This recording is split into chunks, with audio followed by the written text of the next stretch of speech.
everybody? Welcome into the Casual Sports Podcast. I'm Alek, Koberna. That's Matt and Morrison. As you can see from our attire and the bat, it is opening day for Major League Baseball. We're both rocking one. Matt, what kind of bat you got over there? Jason Kipnis signed baseball bat. It's Nice. The sign is a little smudged, but it's still Jason Kipnis. So you know it's authentic, right? Yeah, I mean it says his name on it. Yeah. That's pretty nice. Now, this one I got here, though, I believe it's from the 1960s or 70s. This company, H&B, eventually branded themselves to be the Louisville Slugger baseball bat. This is the Major League Jackie Robinson model. I found it at a thrift shop a couple months ago. Antique shop, yeah. That's sweet. I had to pull out the bat to start out the show, though. Oh, yeah. Just... Well, Matt, we're finally down to it, though. One of the most exciting times of the year, I think, in the sports world, the opening couple weeks of baseball. You know, there's a lot of excitement, a lot of questions. And, you know, baseball is one of those sports, it feels like once you get about halfway through it, I think you kind of know how things are going to go. So I think when you see these first couple of weeks and you get all that excitement, all the jitters out, and you really just figure out what this season's going to be, it comes down to be really exciting, especially in terms of us being the media here to be able to cover just exactly what's going on. I mean, for example, high school baseball, I don't think anybody thought that Canfield was going to go down as early as they did, and I think they're already down 2 losses on the season. One was to another really great team. I think it was Walsh Jesuit, who ranks as the #1 team in the entire state of Ohio. And the other one was the massive upset from Boardman the other day. So I love that here early in the season, you expect one thing, you get a complete different thing. And here we are, opening day for Major League Baseball. It's a new era in Cleveland, a new baseball team. Today alone, we've re-signed Jose Ramirez and Emmanuel Clase. So hopefully, Matt, that means great things for this franchise, bringing back 2 players. Because when's really the last time you saw the Indians re-sign a major player? Or pardon me, I'll say the Indians because that's what they were. You know, when's the last time you saw that Indians franchise re-sign one of our key players? Because it really felt like forever. I'm gonna Google it. Because we would re-sign some of the older guys here and there, yeah. But when it came to like building up the team, Francisco Lindor, they didn't re-sign him. You know, once he was coming up on the big contract, they didn't retain Kluber, Bauer, Clevenger. They sent everybody out, and we're still managing to field a baseball team at this point, which got to give them credit for that. Considering the fact they can put a competitive team on the field despite never re-signing guys. But now here as the Guardians era begins today, we have 2 major re-signings. It was Carlos Santana. We signed him to a 5-year, $21 million contract. That was back in 2012. So a decade. It's been a decade since a major re-signing in Cleveland. At least that's what's coming up. I mean, that's one of the ones that comes up. It. I mean, I 100% all Jose Ramirez. It's all saying Jose Ramirez, and then you see Carlos Santana. So that's my guess. I mean, there might have been a couple in there. That must be the best deal right now. That must be one of the greatest deals ever. What was it again? 2012 with Carlos Santana. But I'm talking about right now. What was his deal? $21 million. Oh, that's nothing for what you said. 5 years. I'm talking about now with Jose. Oh, just to re-sign him now. Like that's gonna be one of the best deals so far. Yeah, I mean the fact that they're getting this guy for, I would say the league minimum on one of those higher up deals. I mean, when you're talking superstar players, I mean you're getting up there near NFL quarterback numbers when it's going 30, 40, $50 million a year for some of these superstars. And the fact that you get a guy who has consistently finished in the top 5 in the AL MVP to re-sign on $20 million, that's phenomenal, and they're going to keep him around for a while. And Clase, I mean, that wasn't a major contract either. So clearly these guys are showing some loyalty. And I think part of it for Jose Ramirez is he clearly likes, Cleveland enough to stay here and re-sign a contract, which you can't say for a lot of baseball players. But to me, him saying, I'll take less money, I'll take that $20 million and leave that $10, $15 million that I probably could have had and probably rightfully earned. and go spend that somewhere else. Get me somebody else to play with so that it's not just me on this baseball field, so we can field a competitive unit this season. Go spend this money elsewhere. It kind of reminds me of Tom Brady in New England, willing to take smaller contracts pretty much his entire career in order for them to kind of bring in guy after guy to kind of help out that squad. That's what I feel like with Jose Ramirez right now. He's going to be our key guy for, next, obviously, couple 5 years, 5, 6, 7, 8 years. So I'm loving what this contract kind of says to me for the Guardian standpoint and Jose Ramirez as well. Me too. And that pretty much says it right there that Jose is going to retire as a Cleveland Indian or a Cleveland Guardian, as you may say. But, I mean, that's good. Right. Started as an Indian, will end as a Guardian. So, yeah, Indians and Guardians. I mean, he's been with the team since 2013. So, yeah.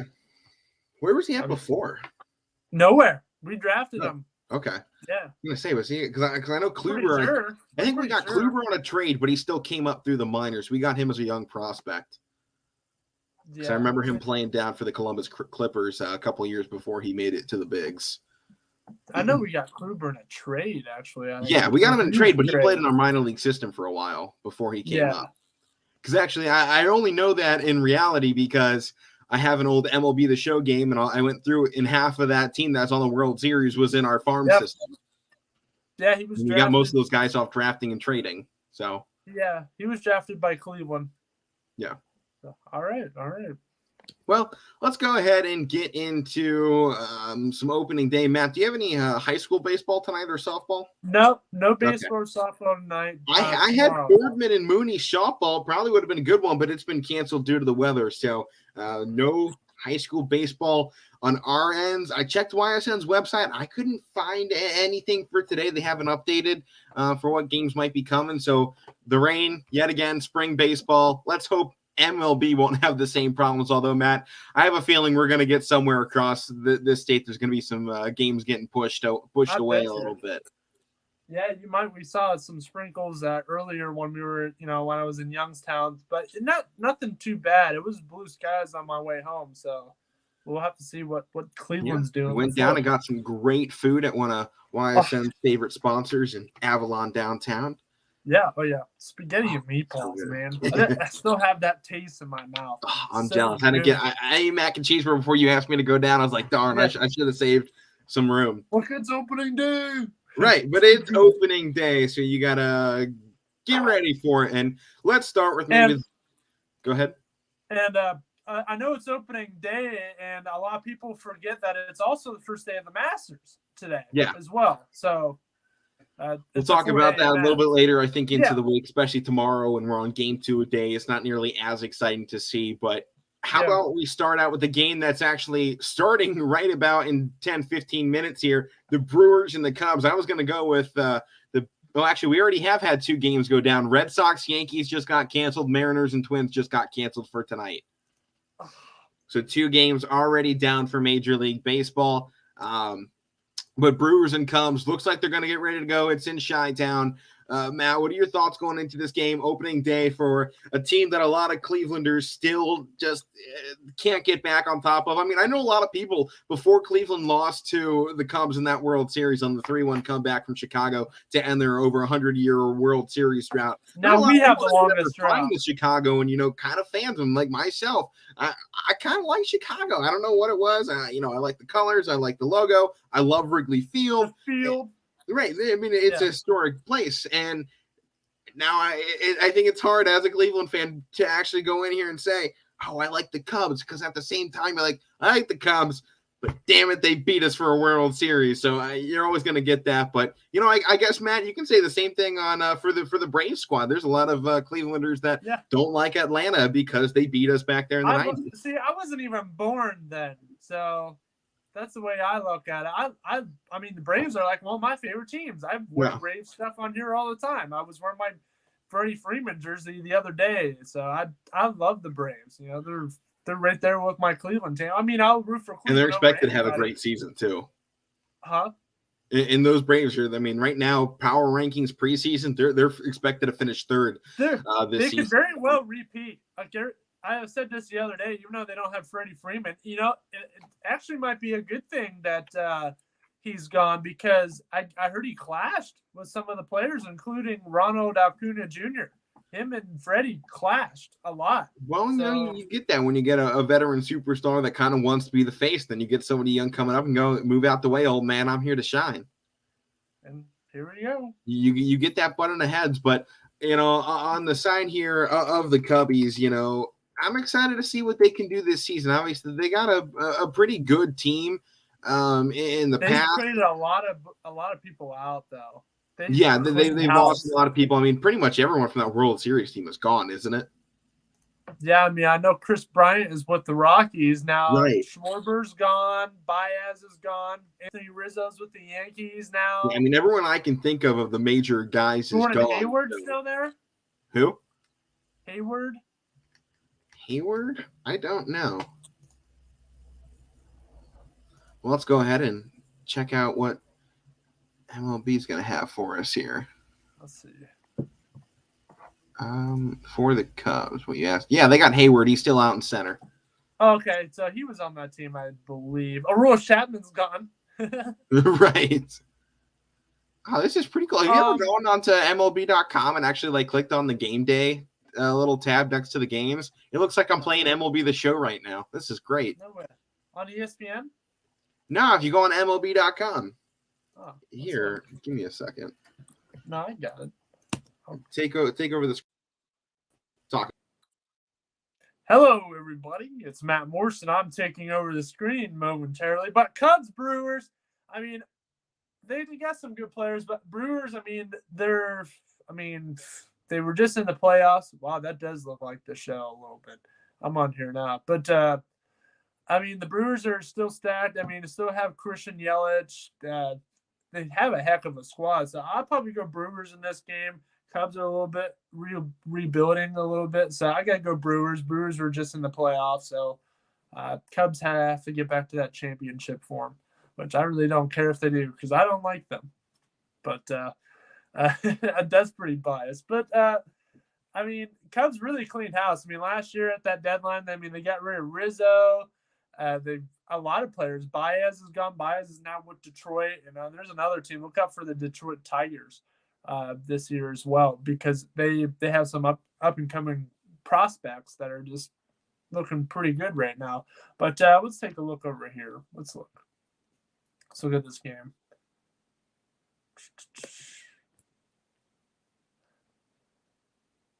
Stay tuned, everybody. Be patient. Alek Koberna will be back. I don't know what he's doing, but here we go. So we're going to have Corbin Burns on the mound for the Milwaukee, and, he's a heck of a pitcher. And you got Kyle Hendricks for Chicago. He's a younger guy, but, I just got to see what happens. I mean, it's the first game. It's opening day. You got, 163 games. So it's going to be something. So I like baseball, and I'm going to be really happy to watch it. So the Chicago Cubs did pick up Wade Miley, though, from the Reds. And I remember Wade Miley pitched a no-hitter last year for the Reds. And I know that because, he did against Cleveland. So Cleveland actually had a couple no-hitters pitch against them. So hopefully they can clean that up this year. But more on the Cubs here. I mean, they got Wade Miley. They got, Alec Mills is a good pitcher as well. But these guys are on the IL so far. But when they get back, it'll be a good, pretty decent lineup. So, but this game coming on about 5 minutes from now, 2:20. So if you want something else to watch while watching the show, if you're watching the show right now, put baseball on if you have it. And let's see, I believe, so the Brewers also have McCutchen as well. So, McCutchen, a pretty big Pittsburgh guy. I mean, I know Mike loves McCutchen. I think he has 3 McCutchen jerseys. So McCutchen is a heck of a veteran player. Kane is a veteran player. I believe Lorenzo Kane. Lorenzo Kane. I mean, he was a huge guy, a part of the Kansas City Royals back when they won a World Series. So You're back? All right. I was struggling a little bit. Yeah, my computer like completely crashed. I black screened, everything went off. Oh. I could hear you, but I couldn't do anything on my end. It was really terrible. I was trying to do something fun here and show everybody what we were talking about, but it went bad there. As it looks like this game's actually about to start as well. Yeah, I said about 5 minutes, 2:20. I was just talking about Lorenzo Cain is on this Brewers roster. You got a lot of veteran guys. Lorenzo Cain, he was on that. Oh yeah, this team. Brewers team is stacked. They have so McCutchen is a Brewer, so for big Pirates guy, I know Mike likes them. I said that Mike has like 3 McCutchen jerseys. My dear God. But, I can never have that many. The Cubs also have Wade Miley. They picked up. Did you mention they have the reigning Cy Young winner? Who's that? Corbin Burns. Oh yeah, I mentioned Corbin Burns. Okay. I mean, this is quite a team that they've put together. I mean, really, it feels like the only thing that's going to stop them this season is themselves. I mean, I think if this team plays up to their potential, plays up to what they can be, this is a squad that, in my very personal opinion, could very easily win or at least make that postseason push this year. I think it's a talented squad. I think it's one that, so long as their veterans hit like they are expected to, you're looking at a very dangerous team. Maybe the biggest piece for me, what's Kristen Yelich going to do this season? Because if that guy can get on and get things going, in return to MVP form. He had a down year last year. It's going to be hard to count on a guy like that to have back-to-back bad years. If he performs like he did in his MVP-esque seasons and this team comes around him, you're looking at a team, as I was saying, that can and potentially will win a championship this coming season. Yeah, they very well could. But, I mean, the Cubs, I mean, they lost a lot of their guys. I still think Contreras is a very good catcher. I mean, he's probably one of the top catchers in the league. You know, they still have Hayward. They added Wade Miley from the Reds, and Wade Miley pitched a no-hitter last year. I know that because I said this already, but he pitched it against Cleveland. Right. Well, we got actually some input from the third member of our team. He can't join us today, but he is tuning in. He's just texting in our group chat here about the Brewers. He said he was their pick to win the NL Central this year. He thinks they have an underrated pitching staff, had a good year last year, and they have a fantastic top 3 in their rotation. So that's from the man unseen behind the scenes in Mike Wolfgang. All right. Well, I still think the Braves are going to win the division, so I agree with that. Dude, I don't even know. That'll be a tough division to work through this year. It's going to be tight. It's going to be really tight. I mean, you get the Phillies in there, too. Phillies are stacked. Right. I don't know. It's going to be a toss-up. I bet you it'll come down to the last week or so of who's going to win it. I don't think it's going to be very easily could. But this is what I was talking about earlier. I finally got it to pull up. They got this whole set of, everyone lining up. Who's at the plate? Who's on the mound? Will be Kyle Hendricks. Getting the start to lead things off from Wrigley. I mean, this is a fantastic setup right here. I love this. Yeah, I'm looking at it right now, too. But for those wondering, this is kind of what we're looking at behind the scenes as well. Let's jump back in here. But, Matt, let's go ahead, I guess. Let's make some picks for game 1 here. Now, this won't be for the series. We're going to go game by game. You know, we're at a point to me that, you know, we're there's not a lot of sports that are going to be on this summer, so we're gonna talk baseball every day. We're gonna make picks every day about certain games, and to me, Matt, baseball's such a game by game situation. It's hard to pick series. I mean, you've kind of seen us talking Horizon League baseball and going series by series. You can be close, but I mean, to pick those games, one, you're not talking nearly deep enough into what's actually going on, and that does become problematic when you're trying to talk about all these different games. You can't get in depth when you're going for a full series here. But going game by game is going to be great. So let's do that here. Cubs versus Brewers. First game. It's opening day. Matt, what are your thoughts about this one? Can the Cubbies steal one at home? I already went Brewers when you were off. So okay. I'm going to go Brewers. I'll stick with that. I like this Brewers lineup. I just think, the Cubs, the guys they have are a little bit old. Hayward, Contreras, still great players. But, even Mike said, this lineup's stacked. Yeah. So you really think though on opening day though, Cubs can't steal one? I don't think so. I think the Pirates can beat the Cubs. I think that's how bad. I don't like the Cubs, man, but it's also first day. It's opening day. It's your home opener. Yeah, you know what? I'm going to take the Cubs to steal game one of the series. I think Brewers come back and steal the rest of the series. But I think game one, I think the Cubs surprise some people to start out the season. So I'm going to go Cubbies here to lead things off on the show. Sweet. All right. Well, let's get down into game 2 of the day, going off at 4:10. Matt, it's our team. The first time we'll get to see them in the new name, the Royals and the Guardians. Well, I guess outside of spring training, but the Royals and the Guardians taken to it. Matt, what are your thoughts here? Let's start with the Royals. I'm sure we'll get into the Cleveland discussion here a decent bit. What are your thoughts on the Royals this season? Kind of expected to finish an under 500 team. Not a lot of people looking at them very much, but I feel like this Royals team tends to be one that kind of jumps out at people and has surprise seasons. They don't necessarily put together a long stretch of really great seasons, but they definitely jump out and will sometimes just steal the AL Central out of nowhere. Yeah, I mean, they had a great – if you don't remember, they had a great start to the season last year. They were like, 14-0 or something like that. They had a great season start last year. I like Whit Merrifield. I liked him for a while. I remember when they were calling him, oh, here's the young sensation. Now he's like 30, 33 now. I'm like, oh, man, that tells you how old I am. I've been watching this guy for a long time. So Matt, I'm going to jump in here real quick since Mike is watching actually at the moment. He's sending me in some of his picks. He's going to take the Cubs actually as well, and he wanted me to remind you that the Braves aren't in the same division, nor are the Phillies as the ones we're talking about. Oh, okay. But he's taking the Cubs. He's actually also taking the Royals over the Guardians to start off because he wants every team to win their home opener. So I'll take the home team in every game. I'll write that down for Mike to start things off. Oh, that's right. I was thinking something else. Oh, my bad. They're in the Pirates division, aren't they? The Brewers. I don't know. I think so, yeah. It sounds good, doesn't it? It sounds right to me. Hold on. I mean, he's going to pick every home team today except for St. Louis. He's not taking the Cardinals. Oh, yeah. Yeah, Matt, Milwaukee is in the same as Pittsburgh. I'm looking at it. Okay, yeah, I thought so. But I like Whit Merrifield.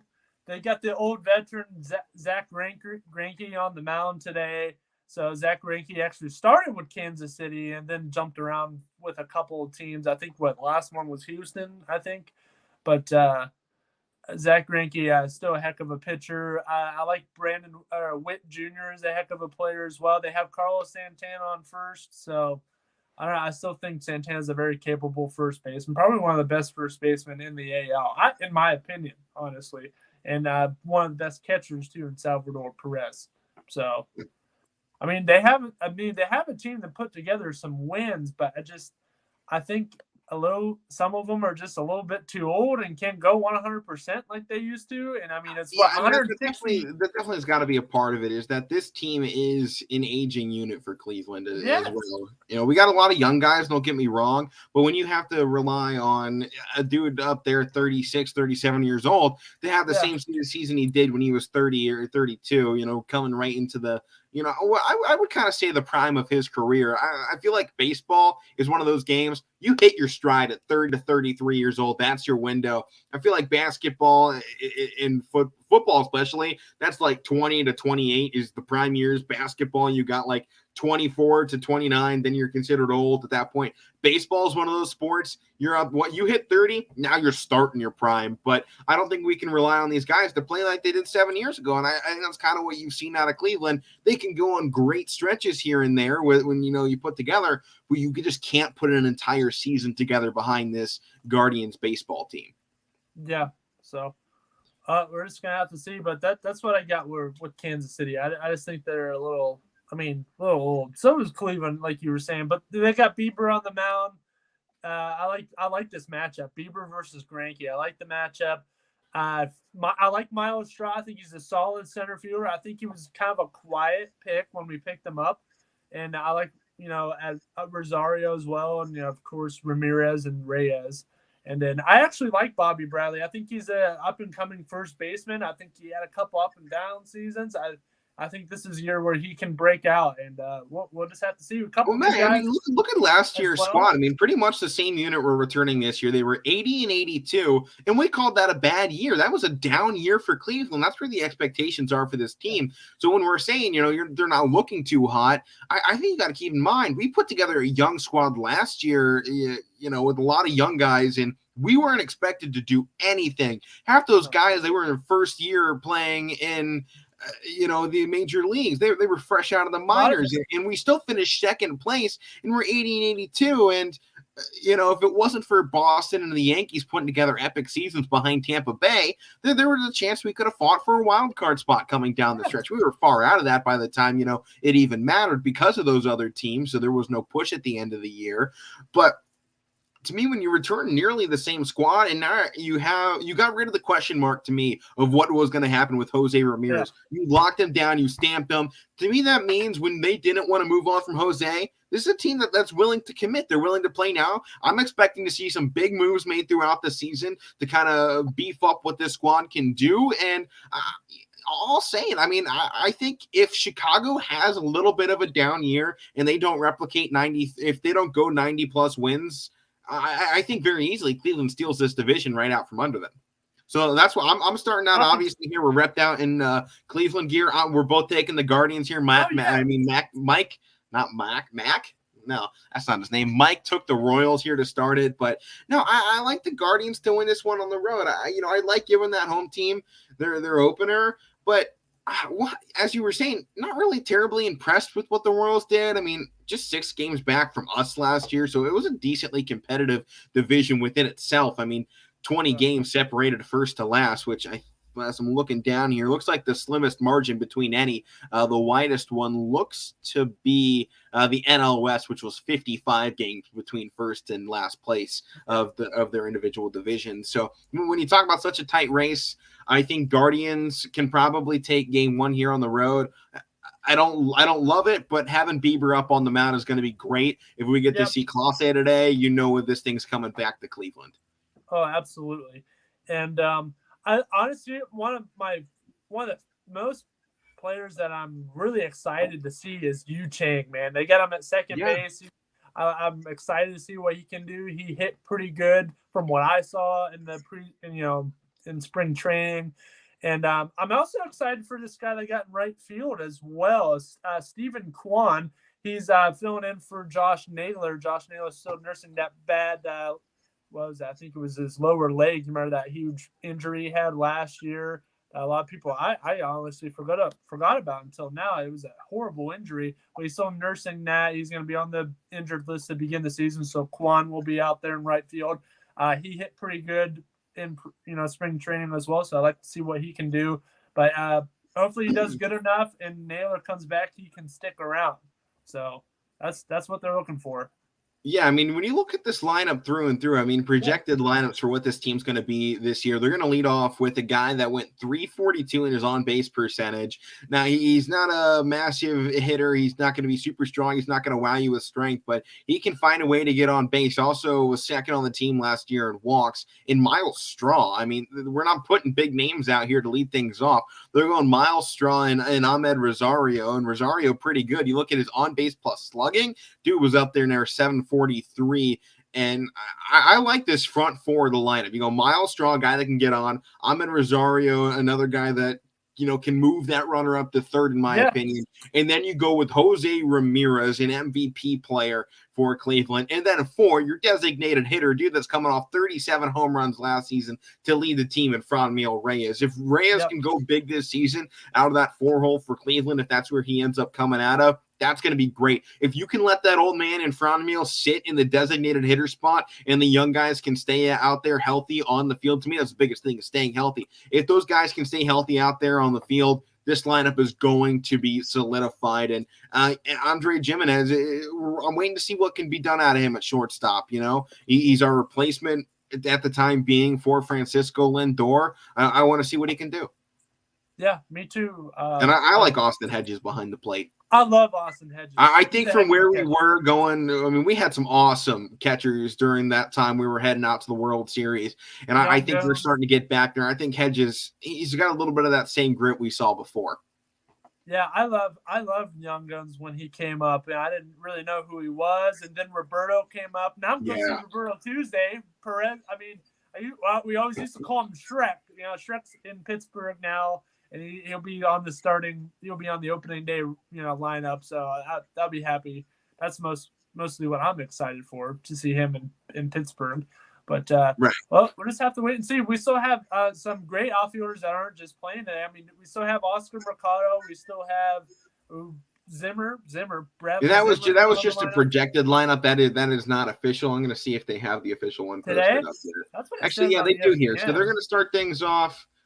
Actually, it looks like it'll be just about the same. Miles Straw will lead things off. Ahmed Rosario in left. Jose Ramirez will bat third and also play third, obviously. Franmil will hit fourth. Bobby Bradley fifth. Yu Chang sixth. Stephen Kwan 7. Austin Hedges 8. And Andre Jimenez, pardon me, in the 9 hole. So that's how they're going to line up today. I like it, honestly. I think that's a solid go at it. And on the other side, I just, outside of Whit Merrifield leading things off and for Kansas City, I don't really love anybody else in their lineup. Yeah, I mean, they got the older Carlos Santana, but I mean, you saw he was with Cleveland 10 years ago. He's getting older. I mean, yeah, Benintendi is the good, and, they're going to start off strong, but you go down into the rest of their lineup, and I don't think they have the depth I think you've seen out of Kansas City in the past. I think Bobby Witt Jr. is going to be one of the premier shortstops in this game. He's 21 years old. This guy can play. I've seen him. Yeah, I like the lineup. Outside of that, though, I'm not in love with what Kansas City is presenting. And by the way, Cubs got a guy on base here in bottom of the first, 1 out. As I'm keeping track of the game. Yeah, they got their first guy on, it looks like. All right. How about that? Will we see any no-hitters on the first day? That's a good question. I mean, in all honesty, if you're going to see one, it might be here in the Cleveland Royals game.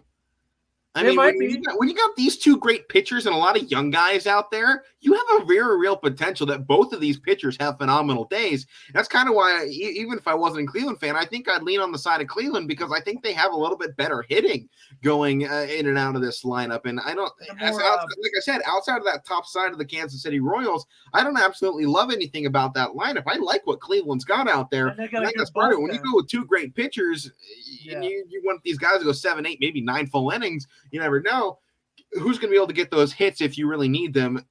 And that's why I kind of like what Cleveland's got out there. I think they got better hitters. But I think this is probably, when you look at any game, maybe the most likely for that first day no-hitter. Maybe Padres Diamondbacks, if the Padres get off to a hot start like they did last season. Who do they have on the mound? Let's see. Who do they got? Via MLB, they're going to have, oh God, this is a great matchup. Yu Darvish for San Diego and Madison Bumgarner for the Diamondbacks. There's something's happening in this game. I don't know what it's going to be. Something's happening out there. Man, Yu Darvish. A lot of people forget about Yu Darvish. He was with the Rangers, Dodgers. He's been around.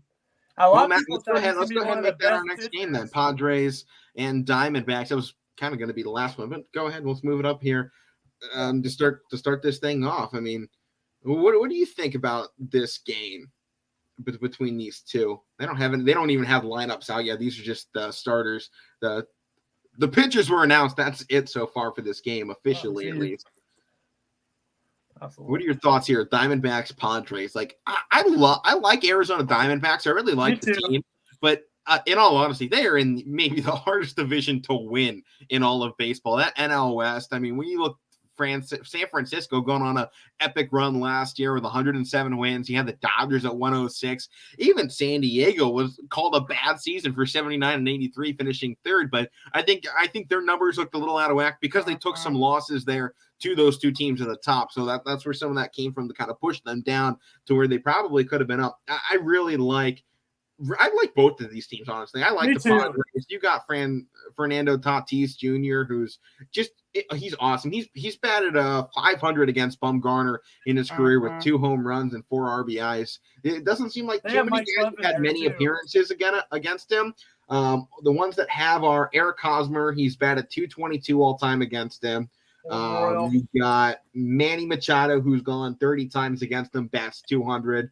You got Will Myers, bats 267. And those are really the only guys with a lot of experience going up against Bumgarner into this game. On the other side, man, there's only one guy that's even had anything against Darvish for the Arizona. I mean, you got a couple guys in double digits, but the only guy that's cracked 20 is David Peralta, who all time, by the way, this might be a good one. He bats 450 against you, Darvish, all time. 3 home runs, 5 RBIs, and 20 at-bats.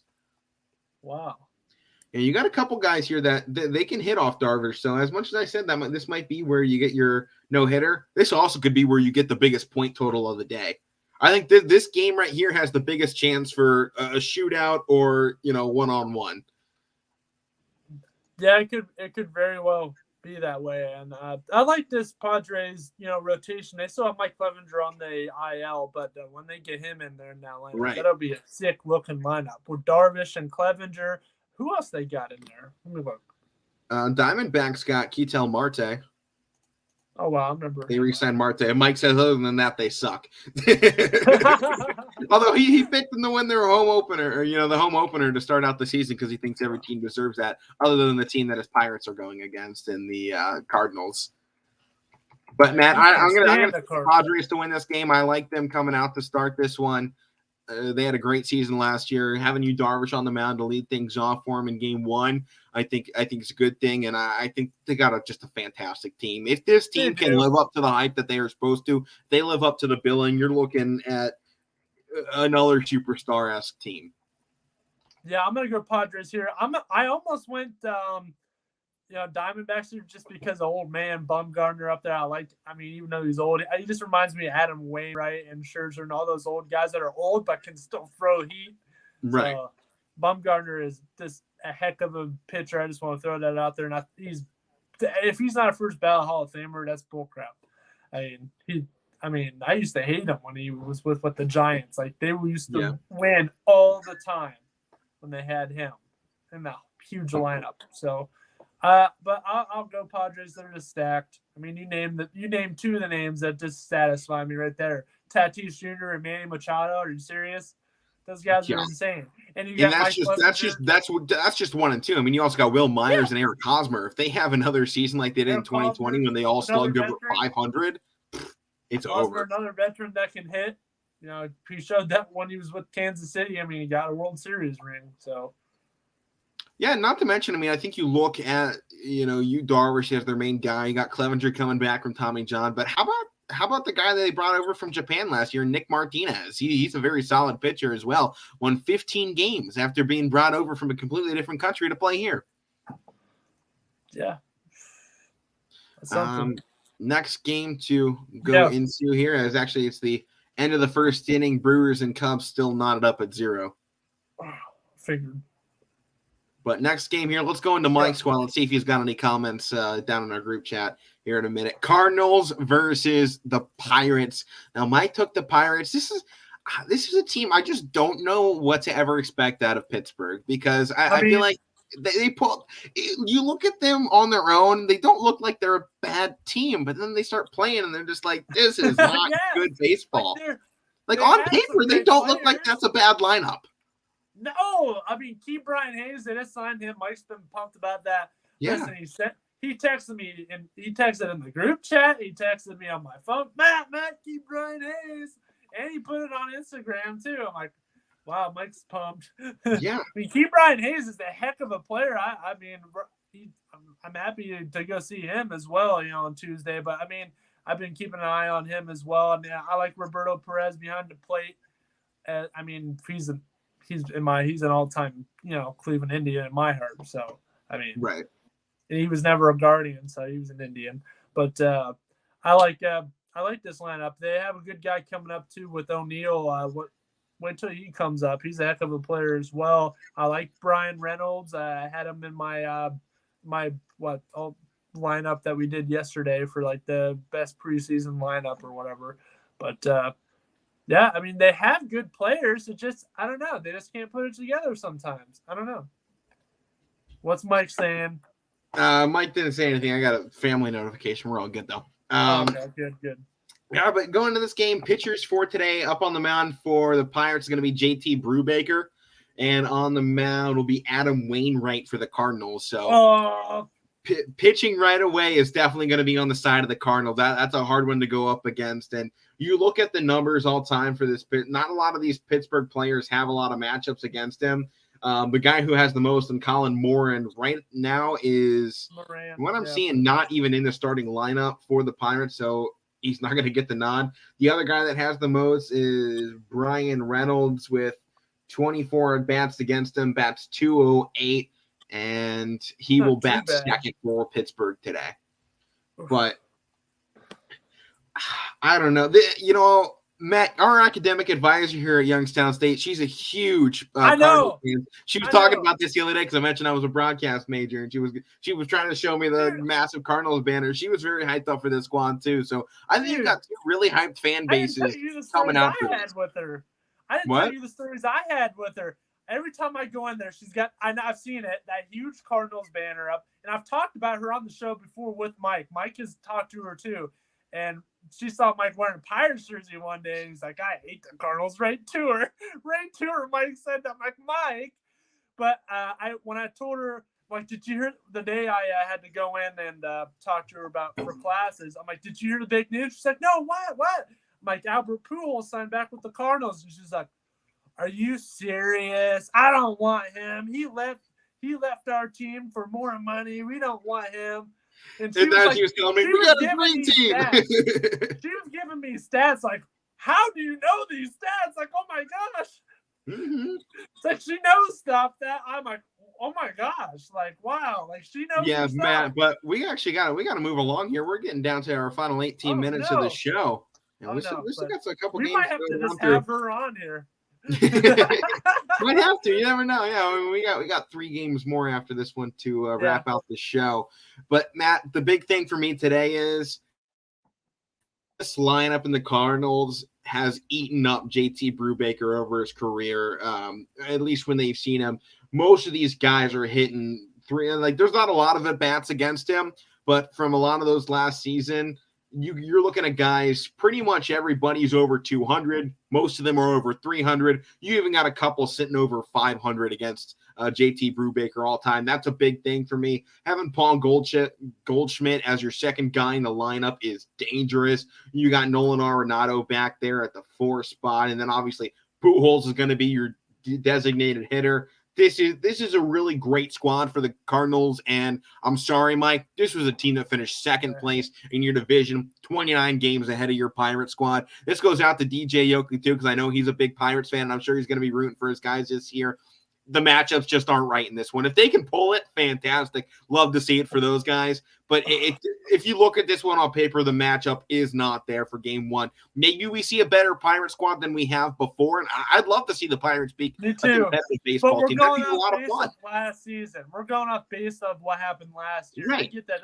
Matt, that's not even just last year for the Pirates. This has been a while of crumbling down, trying to find this rebuild, trying to put the pieces together. If this is the year everything comes together and sticks, I'd love to see that. That would be awesome for the Pirates, awesome for the Pirates fan base. If that could be what happens, awesome for them. That'd be great.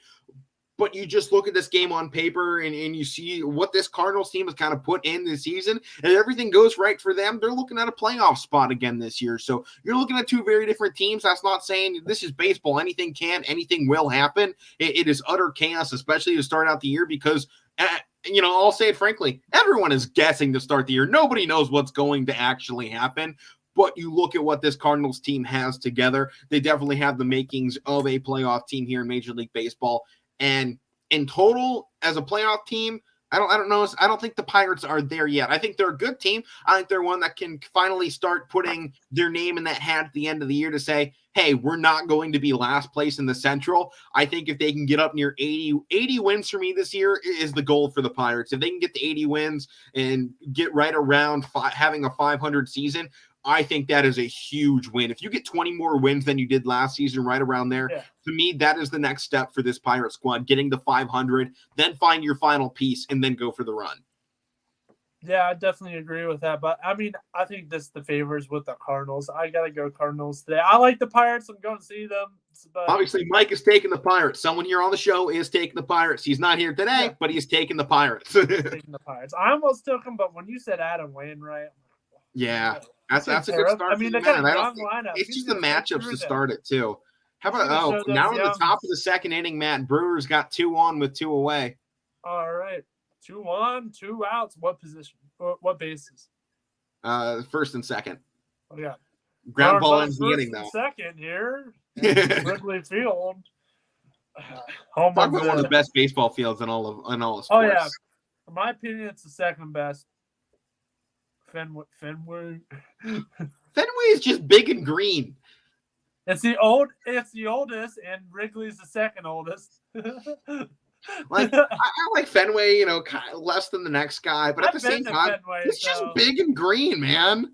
I've been to Fenway, so I like it. It is big and green. I mean, they have the big green. That's a fair enough argument. I don't got anything against it. So let's go to the next game here. Nationals versus the Mets. They will have first pitch down 7:05 tonight. So they're the 4th game on the ledger. Starters for this one, Tyler McGill for the Mets and Patrick Corbin for the Nationals. So far, the Mets have not put out their starting lineup. The Nationals have. It will lead. Cesar Hernandez will lead things off. Juan Soto will bat second. Nelson Cruz third. Josh Bell fourth. Kybert Ruiz will bat fifth. Liam Thomas in sixth. Michael Franco in seven. Alcide Escobar in 8, and Victor Robles rounding out their lineup. So I think that's a solid squad to go up against. Not a lot of matchups, though, for this Nationals lineup against Tyler McGill. Not too many. The one guy to watch out for, Josh Bell, man. Former Pirate. Former Pirate is why I mentioned that. But he's also career 400 against the Mets pitcher today in McGill. I'm going Nationals here. Honestly, you could put the best players on the Mets, and I would still pick against them because I think the Mets is just a curse of a team. It seems like that after last year, man, and the fact that they put that entire squad together. That's why I felt bad. I'm like, oh no, Max Scherzer's going there. Oh, that's it. It's over. That's the end of his career. It's the end of Lindor's career too. I mean, Jacob DeGrom's the best. I hope Lindor can continue it. DeGrom's one of the best pitchers in the MLB, and they still can't win a title. Right. Did you mention that Jacob DeGrom is gone now? Yeah, he's gone. See, it's a curse.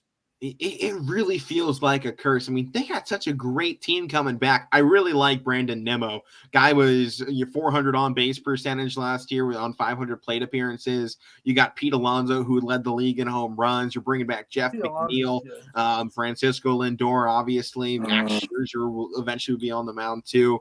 But you're right about this being just a cursed franchise, and I kind of like what this Nationals lineup is bringing to the table as well. I mean, obviously they didn't really win anything last year. They were a little bit better than the Pirates, and that's not saying much. But the Mets were only 12 games above them in kind of a really weak NL East. I mean, their winning team was 88-73. Obviously, Atlanta went on to then win the title, but at the same time, I mean, there was kind of a lot of weakness in this region, and I feel like Atlanta kind of got a lucky break that it went down when it did. Yeah, it did. One of our friends is a huge Mets fan. You know who I'm talking about? He's like, oh, I'm so pumped for the Mets this year. I'm like, dude, they'll still stink. This is a team that wasn't good on the road last year, so I don't think they steal game 1 on the road. So I'm going to go Nationals along with you guys. Oh, yeah. Part of that's just, you can't trust a team to win on the road until they start showing you how to win on the road. And that was the Mets Achilles heel last year. You look at their home splits, they were 47-34. That's better than the Atlanta Braves that last year. That was up there with some of the higher marks in baseball. But then you look at them on the road, 30-51. They couldn't win on the road. So I hope that changes this season because they got a lot of players that deserve to win. They're great players. And they went to I credit these guys for going to the Mets instead of the Yankees. A lot of these players could have very easily gone to the Dodgers or the Yankees or the Red Sox. They went to the Mets. And I'll give them credit for that. I don't hate the Mets like I would hate them for going to the Yankees. So I don't – they definitely have a cursed franchise, it feels like.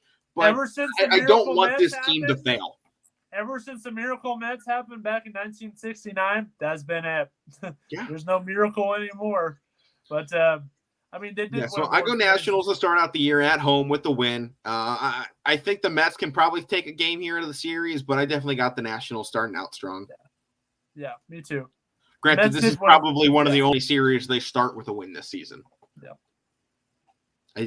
I like their lineup. I really do. But at the same time, they didn't do anything with it last year. Nope. Look at this Nationals. First of all, my apologies. Mets did win a World Series back in like the mid-'80s with Dwight Gooden. But since then, it hasn't been really much anything. I think they were in a World Series, though, 2014. I think they lost it. They haven't won a title. We'll just put it that way. They may have done all right. But look at this Nationals team. When they won the World Series in 2019, they weren't supposed to be there at all. Who was the best player on their lineup? Probably Juan Soto, who was young, and a lot of people didn't even know who he was. Now they know because of that World Series. You put that lineup with the Mets against that Nationals team, the Mets should be beating them. But I mean, they should be on paper, it looks like, but they wouldn't because it's the Mets. That's just plain and simple. Yeah, I mean, the one thing with this team is it's Juan Soto or bust, right? It might be their manager situation. I mean, I know they had some bad managers.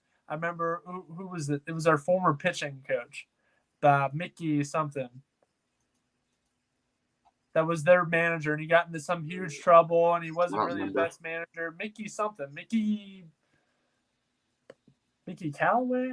I mean, I think you have the potential right now of Juan Soto winning the MVP, but this team still finishing near last place for the Nationals. That's a realistic expectation right now for what this team could potentially be.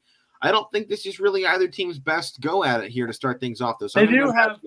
Let's go ahead and jump off this one, man. We got to move on here. There's only like 7.5 minutes left of the show somehow. They do have Buck Showalter as their manager, and he took that Orioles team to a playoff appearance, so maybe that can turn it around. But all right, Matt, let's go to one of your other squads here, the Braves and the other Ohio team, the Cincinnati Reds. I know there's a rivalry here, but you can't help to root for the team in state in my situation. Right? Does this look right? Same colors, you could get away with it.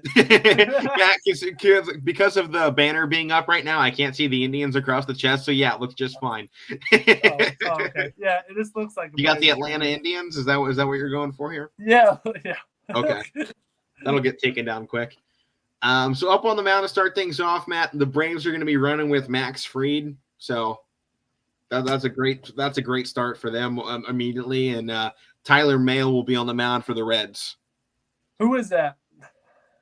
The pitcher for the Reds. Okay.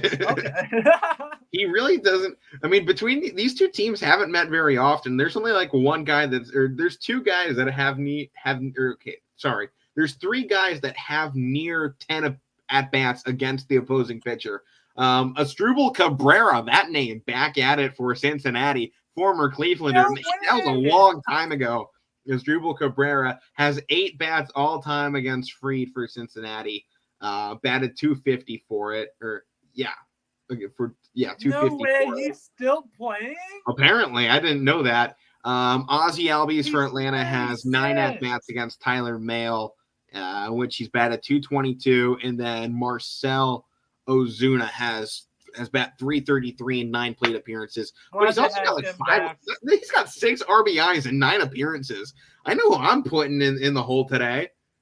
He's going to be my 3-4 guy. One of those two. Marcell Ozuna. Where do they got him? He didn't even play last year. They got him in the 4 spot. When you got a guy that has that number against that pitcher, I mean, 6 RBIs and 9 at bats against him, they're going to put him in the 4 spot. Asdrubal Cabrera, man, he's been a journey, man. He spent 7 years with Cleveland, and then this Nationals, Rays, no longer for a year or so. Phillies, Rangers, Nationals again, and he was on that World Series team. He's not on the lineup today. He's not on the lineup. He's on the roster, on that not the World lineup. Series team actually with the Nationals. So, man, the tables have flipped around, but I mean, Cincinnati, they're going to have Mike Moustakas out there, Joey Votto, a couple older guys. But I'm going to go ahead and jump this because we got 5 minutes left in. I'm taking the Braves, man. You defending World Series champs. You're taking the Reds, right? Are you serious? I'm messing with you. Get out of here. Well, I think everybody knows who we're going to pick in this last game. It's the Angels versus the Astros, and everybody here hates the Astros. Yep, go Angels. I'm picking them. Shohei Ohtani and Mike Trout will hit 4 home runs. All right. Honestly, this Angels team, they got to step up at some point, right?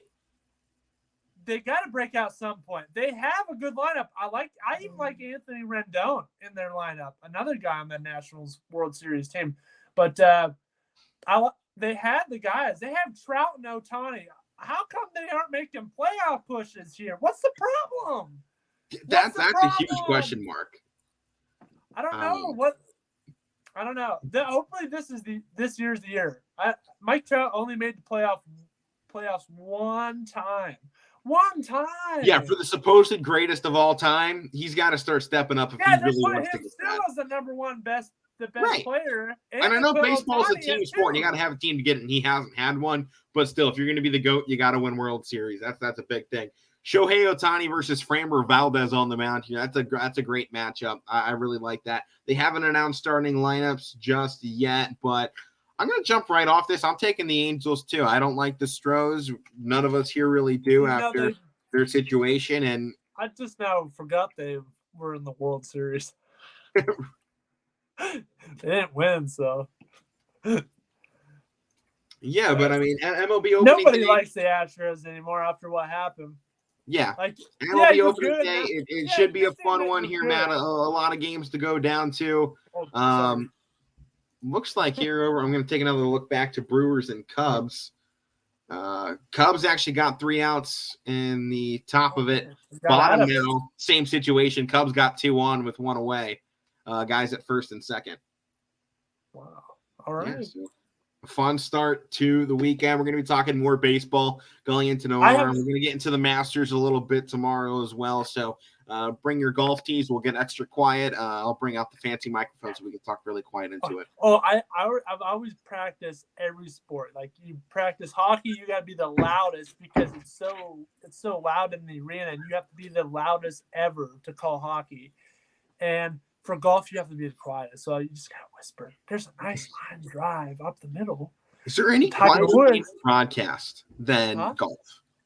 What? Do you think there's a quieter game to broadcast than golf? Shuffleboard? I don't know. Golf is pretty quiet. Like I love the way Jim Nantz talks. Like he's like, there's a nice little drive up the middle. Tiger Woods is gonna need a good chip to get on the green here. And do you hear the birds chirping right now? Yeah, they just go into details about everything other than what's happening because there is nothing happening. I'm just waiting for something to happen here on my board to update to see if Cubs can do what's going on with scoring positions. It's a 2-1 count right now. What's going on with the Masters right now? I wonder who's on the leaderboard. Go ahead, look it up here. You got like 30 seconds, so write it short. Oh, no. Count is 2-2 right now for Jason Hayward. Oh, Hayward. So you get Danny Willett. Ooh, he's out. In first. You got a bunch of people tied for first. Daniel Berger's in second.